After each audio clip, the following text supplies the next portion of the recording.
തൃണമൂൽ കോൺഗ്രസ് അധ്യക്ഷ മമതാ ബാനർജി മുഖ്യമന്ത്രിയായ ശേഷം പശ്ചിമ ബംഗാളിൽ നൂറുകണക്കിന് BJP പ്രവർത്തകർ കൊല്ലപ്പെട്ടുവെന്ന് ആഭ്യന്തരമന്ത്രി അമിത് ഷാ. എന്നാൽ തൃണമൂൽ ഭരണം അവസാനിച്ചുവെന്നും 2026 പശ്ചിമ ബംഗാളിൽ BJP സർക്കാർ രൂപീകരിക്കുമെന്നും അമിത് ഷാ ആത്മവിശ്വാസം പ്രകടിപ്പിച്ചു. വർഷങ്ങളോളം ബംഗാൾ കമ്മ്യൂണിസ്റ്റുകാരാണ് ഭരിച്ചിരുന്നത്. അതിനുശേഷം മാ മാട്ടി മാനുഷ് എന്ന മുദ്രാവാക്യവുമായി മമതാ ബാനർജി അധികാരത്തിലെത്തി. ബംഗാൾ എന്ന മഹത്തായ ഭൂമിയെ നുഴഞ്ഞുകയറ്റത്തിന്റെയും സ്ത്രീകൾക്കെതിരായ അതിക്രമത്തിന്റെയും ബോംബ് സ്ഫോടനങ്ങളുടെയും ഹിന്ദുക്കളോടുള്ള അധാർമികതയുടെയും നാടാക്കി അവർ മാറ്റി. മമതാ ബാനർജി മുഖ്യമന്ത്രിയായ ശേഷം നൂറുകണക്കിന് BJP പ്രവർത്തകർ കൊല്ലപ്പെട്ടു. കൊൽക്കത്തയിൽ BJP പ്രവർത്തകരെ അഭിസംബോധന ചെയ്തുകൊണ്ട് അമിത് ഷാ പറഞ്ഞു. ആക്രമണങ്ങളില്ലാതെ തിരഞ്ഞെടുപ്പിൽ മത്സരിക്കാൻ അദ്ദേഹം ബംഗാൾ മുഖ്യമന്ത്രിയെ വെല്ലുവിളിച്ചു.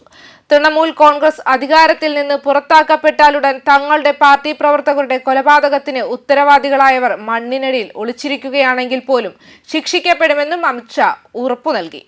മമതാ ബാനർജി വോട്ട് ബാങ്കിന് വേണ്ടി പ്രീണനത്തിന് എല്ലാ പരിഷികളും ലംഘിച്ചുവെന്നും അദ്ദേഹം ആരോപിക്കുന്നുണ്ട്. അവർ ഓപ്പറേഷൻ സിന്ധൂറിനെ എതിർക്കുകയാണ് ചെയ്തത്. രാജ്യത്തിന്റെ കോടിക്കണക്കിന് സ്ത്രീകളുടെ വികാരമാണ് അവർ അവഗണിച്ചത്. പശ്ചിമ ബംഗാളിലെ സഹോദരിമാരും അമ്മമാരും വരാനിരിക്കുന്ന തിരഞ്ഞെടുപ്പുകൾ മമതാ ബാനർജിയെ സിന്ധൂരത്തിന്റെ മൂല്യമെന്തെന്ന് പഠിപ്പിക്കാമെന്നും അദ്ദേഹം ആവശ്യപ്പെട്ടു.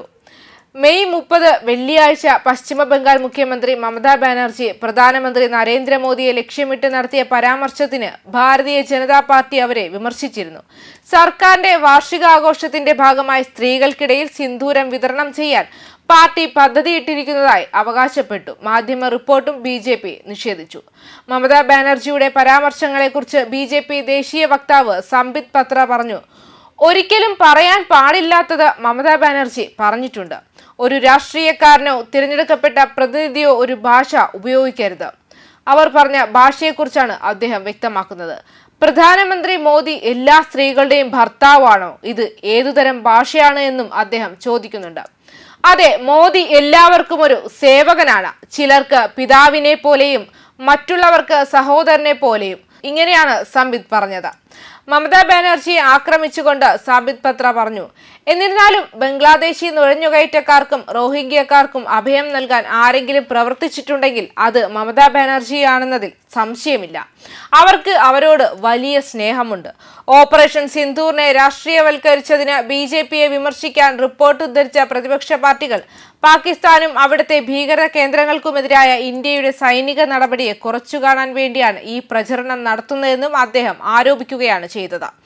ബംഗാൾ സർക്കാരിനെതിരെ പ്രധാനമന്ത്രിയുടെ വിമർശനത്തിന് ശേഷം മമതാ ബാനർജി പ്രധാനമന്ത്രി മോദിക്കെതിരെ തിരിച്ചടിക്കുകയാണ് ചെയ്തത്. ദയവായി ഓർക്കുക, എല്ലാ സ്ത്രീകൾക്കും ബഹുമാനമുണ്ട്. അവർ ഭർത്താവിൽ നിന്ന് മാത്രമേ സിന്ദൂരം സ്വീകരിക്കൂ. നിങ്ങൾ സംസാരിക്കുന്ന രീതി നിങ്ങൾ എല്ലാവരുടെയും ഭർത്താവല്ല. എന്തുകൊണ്ടാണ് നിങ്ങൾ ആദ്യം നിങ്ങളുടെ ശ്രീമതിക്ക് സിന്ദൂരം നൽകാത്തത്? അത്തരം വിശദാംശങ്ങളിലേക്ക് കടക്കാൻ ആഗ്രഹിക്കുന്നില്ലെന്ന് ബാനർജി പറഞ്ഞിരുന്നു. എന്നാൽ അങ്ങനെ ചെയ്യാൻ താൻ നിർബന്ധിതയാണെന്ന് അവകാശപ്പെട്ടു. വിവിധ സംസ്ഥാനങ്ങളിൽ വരാനിരിക്കുന്ന തിരഞ്ഞെടുപ്പുകൾക്ക് മുന്നോടിയായി രാഷ്ട്രീയ നേട്ടങ്ങൾക്കായി കേന്ദ്രം ഇതിന് ഓപ്പറേഷൻ സിന്ദൂർ എന്ന് പേരിട്ടുവെന്നും അവർ ആരോപിക്കുകയാണ് ചെയ്യുന്നത്. ആദ്യം അദ്ദേഹം സ്വയം ചായ വിൽപ്പനക്കാരനെന്നും പിന്നീട് കാവൽക്കാരനെന്നും വിളിച്ചിരുന്നു. ഇപ്പോൾ അദ്ദേഹം സിന്ദൂരം വിൽക്കാൻ വന്നിരിക്കുന്നു. അദ്ദേഹത്തിന് ഇങ്ങനെ സിന്ദൂരം വിൽക്കാൻ കഴിയില്ല എന്നും മമതാ ബാനർജി പറഞ്ഞിരിക്കുകയാണ്. ന്യൂസ് ഡെസ്ക് കർമ്മ ന്യൂസ്.